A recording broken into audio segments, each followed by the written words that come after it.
Bienvenue à tous. Je suis Stéphanie Collot. Je suis ravie de vous accueillir ici.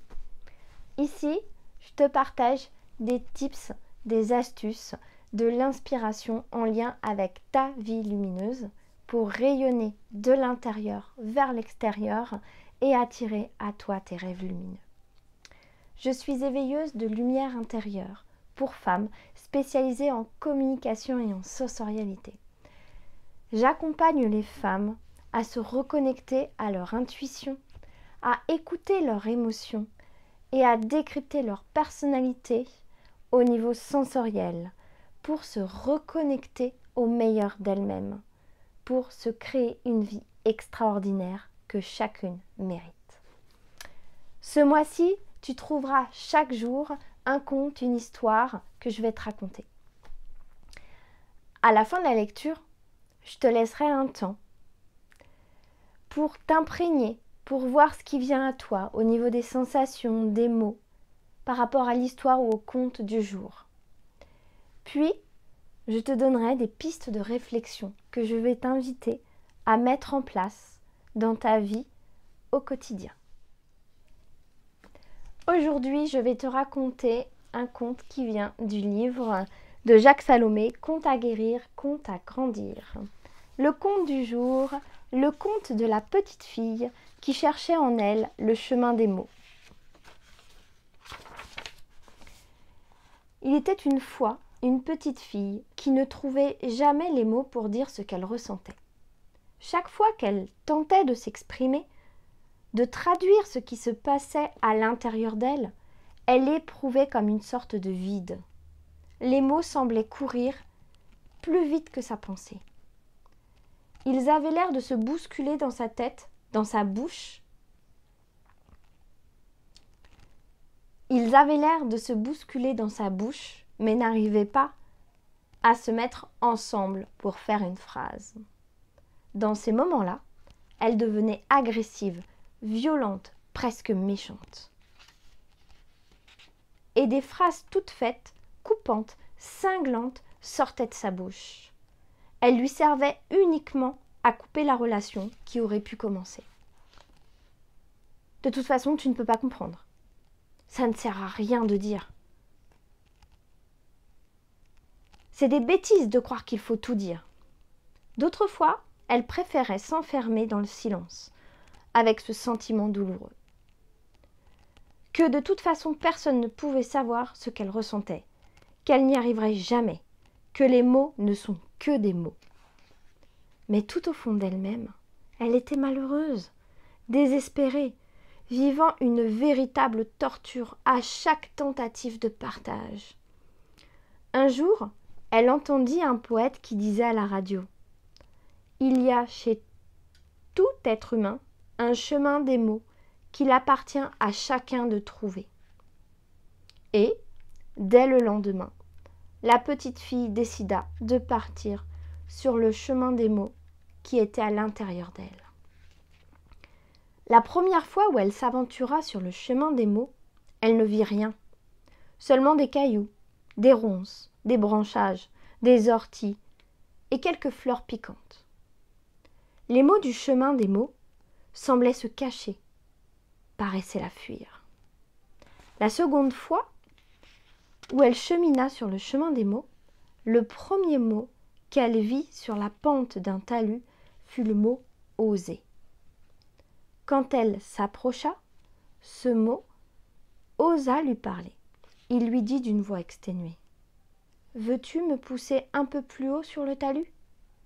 Elle lui répondit « Je crois que je vais te prendre avec moi et que je vais t'emmener très loin dans ma vie. » Une autre fois, elle découvrit que les mots étaient comme des signes sur le bord de ce chemin et que chacun avait une forme différente et un sens particulier.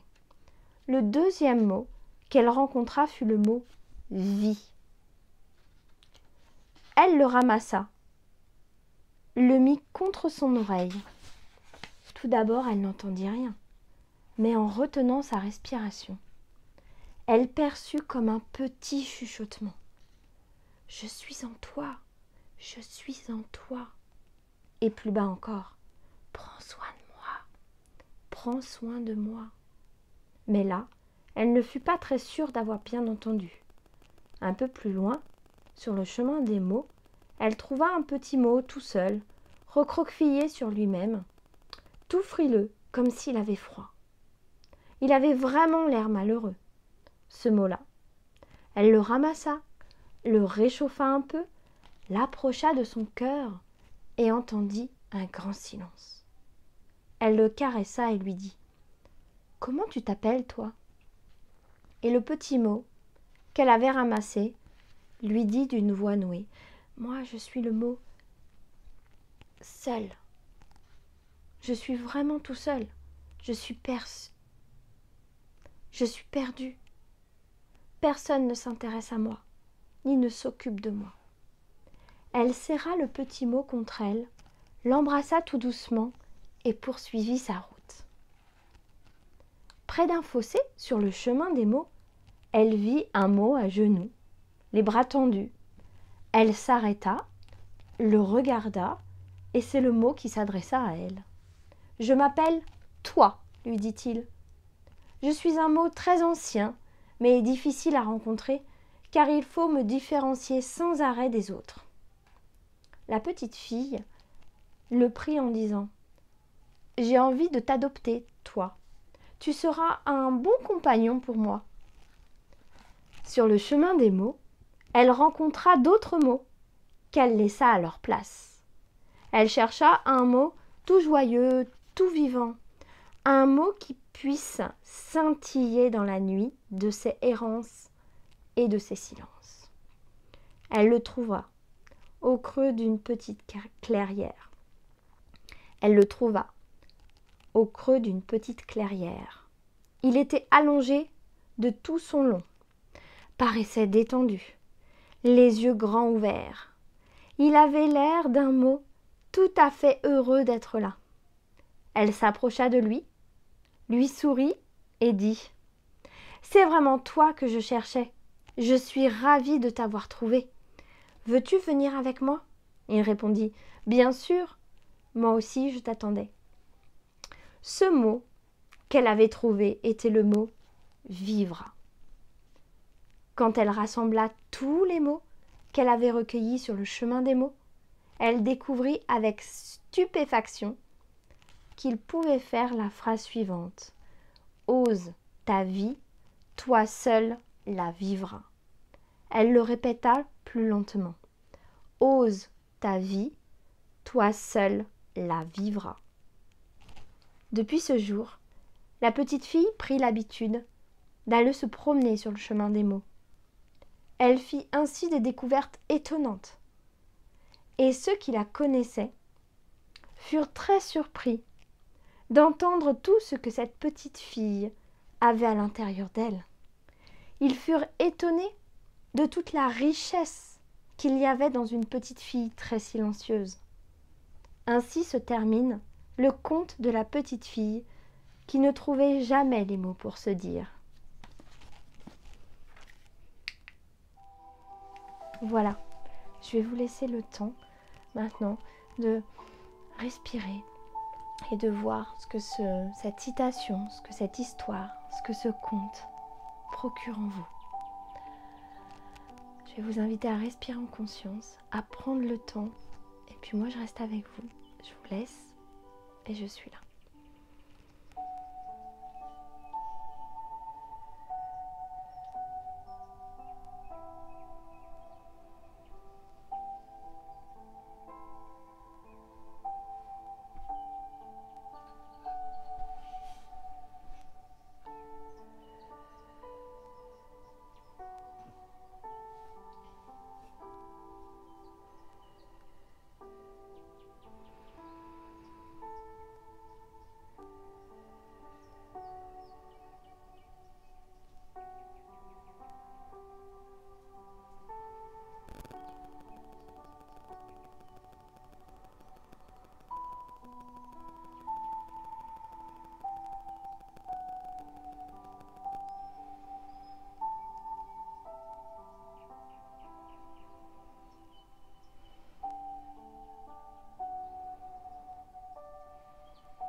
Voilà. Maintenant, je vais t'inviter à mettre la vidéo sur pause et à noter les sensations, les mots qui sont venus à toi, les ressentis, les couleurs que tu as eues suite à l'écoute de ce conte, de cette histoire, de cette citation. Et moi, je reviens tout de suite. Maintenant que tu as ressenti ce que ce conte pouvait faire en toi, j'ai envie de te partager mon point de vue, ma piste de réflexion. Pour moi, ce conte fait écho au fait d'écouter sa voix intérieure et de se laisser la possibilité de parler. Ce conte me touche particulièrement parce qu'en fait, j'ai été cette petite fille que les mots n'osaient pas sortir. J'ai été cette petite fille qui n'osait pas sortir des mots pour se dire. J'ai été cette petite fille qui laissait parler la colère. Et j'ai été cette petite fille qui laissait parler la colère à la place de parler son cœur, de laisser parler son cœur. J'ai été cette petite fille qui laissait parler la colère au lieu de laisser parler son cœur. J'ai été cette petite fille qui se renfermait quand on lui posait une question ou qu'on n'était pas de son avis. Cette petite fille, oui, elle a été meurtrie. Cette petite fille m'a aidée à grandir. Cette petite fille, je l'aide à avancer, à grandir et à se guérir aussi. Et grâce au fait d'avoir trouvé le chemin des mots, maintenant je suis capable de vous faire des vidéos en direct, en live, soit en live ou des vidéos sur cette chaîne. Autant vous dire qu'il y a eu un grand chemin, un grand parcours qui a été fait. Souvent, quand on est sur ce chemin et qu'on n'ose pas dire, c'est parce qu'on ne se connaît pas, parce qu'on n'a pas confiance en nous. Sans doute, les autres nous rabaissent. Sans doute, comme on ne se connaît pas, on n'est pas capable de dire ou d'affirmer aux autres qui nous sommes vraiment. Et il y a souvent le contexte familial, le contexte de la société, et puis le contexte de toutes ces injonctions avec lesquelles nous grandissons. Il faut que tu sois comme ça, il faut te taire dans telle circonstance, là ce n'est pas utile de dire ça, là il faut que tu fasses ci, là il faut que tu sois plus comme ça. Bref. Et le fait d'avoir le poids de ces injonctions sur ton dos, peut-être qu'à un moment donné, tu n'as pas été capable de ne pas dire les choses. Ça ne veut pas dire que tu ne seras comme ça toute ta vie. Cela ne veut pas dire que tu seras comme ça toute ta vie. Cela ne veut pas dire que tu seras comme ça toute ta vie. Au contraire, j'ai envie de te dire, si tu écoutes et que tu regardes cette vidéo maintenant, c'est que justement, peut-être ça va faire un tilt et peut-être que tu as commencé à prendre conscience de ça. Moi, j'ai envie de te dire bravo.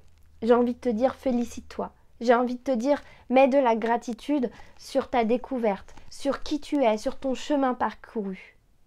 Parce que tout ça fait que tu es en train de t'améliorer au jour le jour. J'ai envie de te dire, si tu as fait cette découverte-là, maintenant, pour pouvoir le trouver, le chemin des mots, alors il y a différentes manières de le faire. Moi, j'utilise beaucoup maintenant la méditation, mais je vous avoue qu'au début, quand on me parlait de méditation, c'était très compliqué pour moi, parce que j'étais beaucoup dans le mental, et justement, les mots qui arrivaient, c'était les mots du mental, mais ce n'étaient pas les mots de mon cœur. Il m'a fallu du temps, il m'a fallu de l'entraînement, il m'a fallu de l'apprentissage, il m'a fallu lâcher prise, il m'a fallu me reconnecter vraiment à qui j'étais. Et pour ça, j'ai utilisé différentes choses. J'ai testé différentes choses. J'ai testé différents sports, j'ai testé l'art martial, j'ai testé du yoga. J'ai commencé à pratiquer effectivement la respiration en conscience. Et c'est toutes ces petites choses, mis bout à bout, qui ont fait que j'ai commencé à évoluer. Et moi, je vais vraiment t'inviter, par cette vidéo, à tester les choses qui te correspondent. Si tu vois ou t'entends ou que tu découvres une pratique que tu ne connais pas et qui t'attire, j'ai envie de te dire, vas-y. Vas-y, tout le monde te parle yoga, méditation, mais il n'y a pas que ça qui existe. Vas-y, va, cherche, teste et tu trouveras ce qui te correspond, ce qui te fait vibrer à l'intérieur. Et moi souvent, et toujours même, dans mes accompagnements, j'adapte les outils, les exercices que je conseille à mes coachés en lien avec qui elles sont, avec leur centre d'intérêt et où elles en sont au moment où on bosse ensemble. Parce que c'est important. Il y en a certaines qui ont déjà les bases de la méditation. Il y en a certaines qui n'arrivent pas du tout à visualiser. Mais par contre, la base, c'est d'apprendre à respirer en conscience. Donc, ça prend du temps, par différentes manières, mais on trouve, par différents outils, mais on trouve le moyen de percer et de vraiment voir, ok, ça c'est toi, ça te correspond, vas-y, perce là-dedans. Et plus tu vas grandir, plus tu vas évoluer, plus tu vas utiliser cet outil, et plus en fait, tu vas vouloir changer, tester un autre outil. Au début, moi j'ai commencé par la cohérence cardiaque. Je trouvais ça difficile. Maintenant, je trouve ça simple. Et puis après, donc au début, je ne voulais pas entendre parler de la méditation. Au début, je faisais beaucoup de méditation guidée. Et là, maintenant, je fais des méditations en conscience. Je reste en méditation guidée parce que j'en ai besoin. J'ai besoin de cet équilibre entre les deux. Mais je pense que l'évolution va faire aussi que je vais être dans des méditations plus en conscience, encore plus en conscience. Et les méditations guidées, moi j'en ai besoin. C'est mon moyen aussi de m'imprégner et d'apprendre. Et peut-être des fois, quand je suis trop dans mon mental, je sais que ça m'aide encore plus. Donc voilà, chacune a sa méthode, chacune a son parcours, chacune a sa manière de faire. Et chacune prend le temps dont elle a besoin pour y arriver. Voilà. Dis-moi un peu si toi ça te parle, si tu t'es reconnue dans cette petite fille ou pas du tout. Quel est ton chemin à toi? Et moi je vais t'inviter à te reconnecter là aujourd'hui. Tu vas me dire qu'est-ce que tu as décidé de faire, quelle activité tu as décidé de faire, qu'est-ce que tu as décidé de tester pour aller sur ce chemin des mots. Est-ce que c'est de la visualisation? Est-ce que c'est de la méditation? Est-ce que c'est du yoga? Est-ce que c'est te dire je lis un peu plus chaque jour? Qu'est-ce que c'est? Te relier à ta gratitude, voilà, ou tout simplement complètement autre chose. S'il y a autre chose que je n'ai pas cité ou que je ne connais pas, je serais ravie de pouvoir le découvrir suite à cette vidéo, en dessous de cette vidéo, et je te répondrai avec plaisir. Voilà, n'hésite pas à partager cette vidéo si tu penses qu'elle peut inspirer, aider d'autres personnes, d'autres femmes. Et puis, like-la, abonne-toi si ce n'est pas encore fait.